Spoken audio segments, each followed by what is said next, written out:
Imagine waking up one morning and realizing that everything you thought you understood about justice, national security, and political power was only half the truth. Because behind the headlines, behind the speeches, and behind the constant political noise, something enormous has been unfolding, quietly, methodically, and with a level of precision that even Washington insiders never expected to see. For years, individual scandals have popped up like sparks, quickly burned out by the media cycle, and just as quickly forgotten by the public.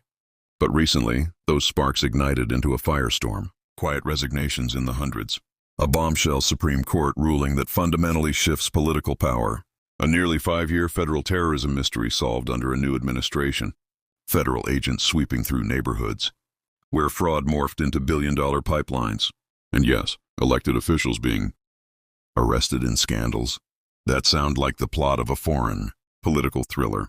For months, these events were treated as isolated, unrelated stories.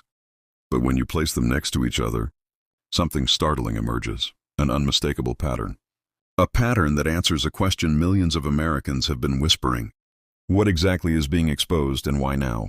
To understand this moment, we have to go back, not to a speech, not to a tweet, but to a convergence, a rare alignment of political earthquakes that all struck within just a few weeks. Events that on their own would be big, but together reveal tectonic changes inside the American government.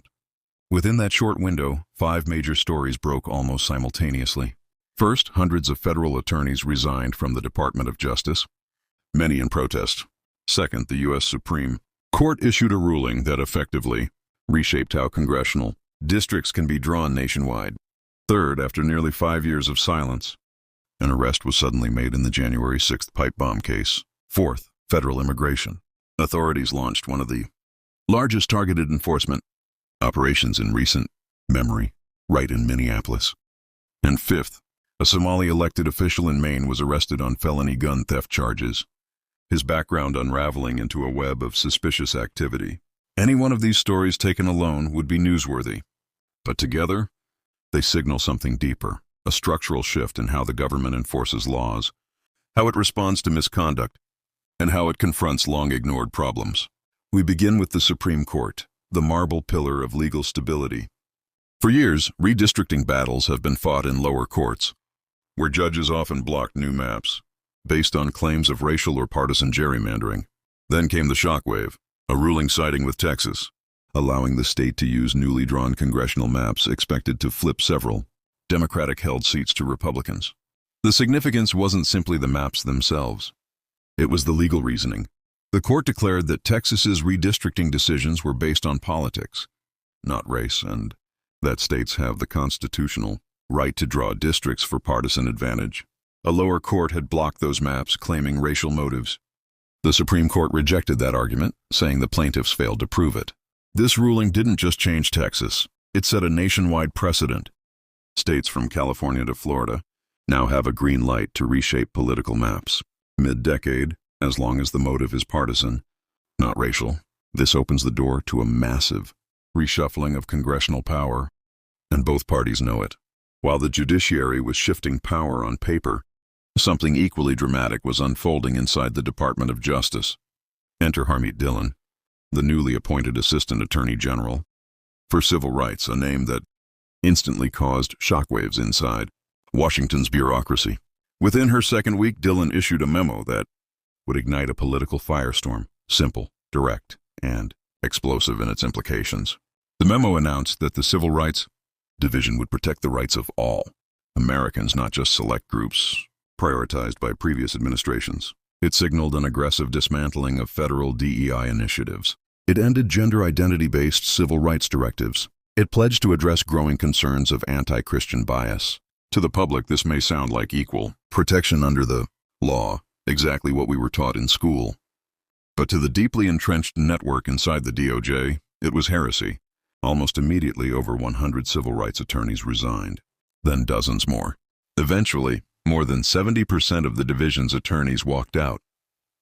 What shocked observers wasn't the volume of resignations. It was Dillon's response. She didn't plead for them to stay. She didn't apologize. She didn't retreat.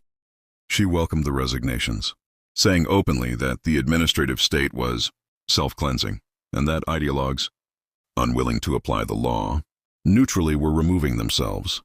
While Washington processed that internal quake, another long-frozen issue suddenly cracked open. The January 6th pipe bomb case, one of the most mysterious federal investigations in recent history, had remained unsolved. For nearly 5 years, the FBI had arrested hundreds of people for trespassing at the Capitol, but the individual who planted actual explosives seemingly vanished. Until now, under new leadership, a fresh FBI team re-examined millions of data points, evidence that had been sitting untouched for years. They arrested Brian Cole, a 30-year-old from Virginia, and announced charges tied to transporting explosive devices and attempted malicious destruction. What stunned the public wasn't the arrest, it was the admission that the evidence had existed all along. No new witness, no new tip, just new priorities. As investigators were solving old cases, another crisis was erupting, this time in Minnesota. Federal prosecutors unveiled one of the largest welfare fraud schemes in American history, involving billions stolen from child nutrition programs, housing assistance, autism services, and other vital programs. Many of those charged were members of Minnesota's large Somali community, a point federal prosecutors acknowledged directly. Despite the politically sensitive nature of the truth, some of the stolen money, prosecutors believe, may have made its way to Al-Shabaab, an al-Qaeda-linked terror group.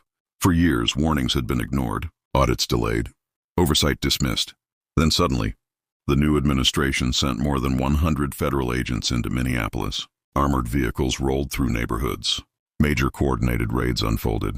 Dozens were arrested. It was one of the most significant federal enforcement actions targeting an immigrant community in decades. As the Minneapolis scandal grew, its shadows reached all the way to Maine. In the small city of Lewiston, Somali-American councilman Iman Osman was indicted on felony gun theft charges. But the deeper investigators dug, the more bizarre the case became. Osman had claimed residency at an address that was condemned, property tied to a federal drug raid involving methamphetamine, cocaine, fentanyl, and weapons. His lawyer claimed he couldn't disclose his real address due to death threats, but police records showed no such threats had ever been reported. This raised disturbing questions about how someone with such a background was elected and allowed to remain in office, even as the scandals piled up. The response from Congresswoman Ilhan Omar, perhaps the most prominent Somali-American lawmaker in the country, only fueled the debate. In a rare tough interview, she was pressed about the scale of fraud in her community. Her answer blamed poor program design, sidestepping the individuals responsible. Critics saw it as classic deflection, symptomatic of identity politics that prioritizes narrative over accountability. Even Somali academics acknowledged that behaviors involving corruption, mistrust in government, and misuse of aid are deeply embedded in Somali society due to decades of institutional collapse. Norway, too, had documented similar patterns of fraud in its Somali community. Reuters investigations found that welfare and aid theft remain widespread in Somalia itself. These aren't comfortable topics, but they highlight the challenges of integrating communities from failed states into advanced welfare systems without adequate oversight. And while all these scandals unfolded, another powerful political figure faced her own reckoning. New York Attorney General Letitia James, long known for her aggressive prosecution of political opponents, including Donald Trump. Her legal challenges, tactics, and political motivations were now under intense judicial scrutiny, marking yet another example of the broader theme emerging nationwide: accountability. Because taken together, the resignations, the Supreme Court ruling, the reopened investigations, the fraud crackdowns, and the political indictments all point to the same reality. America's institutions are undergoing a profound transformation. The people who built their careers operating in the shadows are being pushed into the light. Those who relied on political protection are suddenly exposed. Those who assumed the system would never turn inward are now panicking. And for the first time in years, the public can see the machinery of government, not as it pretends to be, but as it truly is. Letitia James built her reputation on being one of the most aggressive political prosecutors in modern American history. She filed lawsuits, launched investigations, and made absolutely no secret of the fact that many of her targets were chosen for political reasons. For years, she seemed untouchable, one of the few officials willing to go after the biggest names in American politics with no hesitation and no apology. But recently, the tables turned in a way almost no one predicted. The Trump Justice Department attempted to revive mortgage fraud charges against her, charges that had been dismissed years earlier. Prosecutors went back to a grand jury, confident they could secure a new indictment. And then something extraordinary happened. The grand jury said no. For the average viewer, that might sound technical, but in the legal world, it was a thunderclap. Grand juries almost always return indictments. It is famously said among attorneys that a motivated prosecutor could indict a ham sandwich. Why? Because the standard is low. No proof beyond a reasonable doubt. Just probable cause, just enough evidence to suggest a crime might have been committed. So when a grand jury declines to indict, it is a rare and meaningful event. It suggests either the evidence was far weaker than prosecutors had claimed, or the jurors themselves were uncomfortable with the case. And the reaction from legal experts across the political spectrum was striking. Commentators who normally disagree on everything suddenly sounded the same note. Stop announcing cases before you have solid evidence. Stop turning the justice system into a political battlefield. Build the case first, gather the facts, and then speak. Because over the past several years, from both sides, we have witnessed a pattern: loud accusations, big headlines, press conferences full of dramatic language, followed by cases that crumble under closer inspection. But while prosecutors were struggling to bring charges that would stick, lawmakers found themselves facing a very different sort of crisis, one that had been escalating for decades, but had finally reached a breaking point. That crisis was the war on drugs, or more specifically, the war against transnational narco-terror networks operating across the southern border and deep into Latin America. For years, America's strategy was predictable: intercept drug shipments, seize narcotics, arrest traffickers, and prosecute them in U.S. courts. Coast Guard cutters chased smugglers. DEA agents followed the money. Federal prosecutors threw the book at anyone caught in the supply chain. The theory was simple: cut off the roots and you cripple the cartels. The problem? It didn't work. Despite billions poured into interdiction, the cartels grew more powerful than ever. Their structures grew more sophisticated. Their networks expanded, and fentanyl, a poison a few milligrams can kill, began flowing into the United States at levels never seen before. Tens of thousands of Americans died each year from overdoses. Families were devastated. Entire communities collapsed. Meanwhile, violence in parts of Mexico and Venezuela reached levels comparable to active war zones. And then something fascinating and unexpected happened. Across the political spectrum, people began reconsidering long-held positions. Voices that normally disagreed on everything suddenly started sounding surprisingly aligned. Rachel Maddow, speaking on MSNBC, openly asked why the United States wasn't targeting the source directly. Joe Biden, back in 1989, had called for international strike forces to take down cartel leaders where they live. Suddenly, those positions did not sound so different from what the Trump administration had been proposing for years. Democrats scrambled to soften the rhetoric. Some insisted that narco-terrorists didn't exist, just very bad narcotics people. Others highlighted the human cost, describing poor fishermen and humble bus drivers who were caught up in cartel activity and simply trying to survive. But that argument had a fatal weakness, because when your boat is hauling fentanyl and your boss traffics humans and weapons, you're not an innocent bystander. You're part of the infrastructure. It's like claiming the getaway driver was innocent because he's a great bus driver on weekdays. And when the U.S. military recently struck a Venezuela-based narcotics vessel, killing several operatives, the media rushed to portray it as a scandal. But as new details emerged, the narrative shifted dramatically. According to sources familiar with the operation, 2 survivors climbed back aboard the boat after the initial strike. They were believed to be communicating with others and attempting to secure the narcotics. A military JAG officer reviewed the situation and determined that the individuals were still active combatants. A second strike was authorized. The Washington Post declared it a scandal. But the defense secretary's account turned out to be accurate. And that is what brings us to the deeper shift occurring beneath the headlines. Because this isn't just about one boat or one case. This reflects a transformation in how policymakers across the spectrum view the cartels. They are not mere criminals. They are organized, militarized, transnational entities responsible for killing more Americans each year than most wars. They destabilize nations.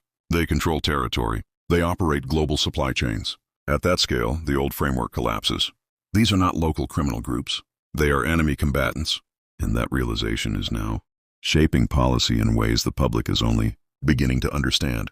But the biggest shift of all is not happening on the border. It's happening inside the government itself.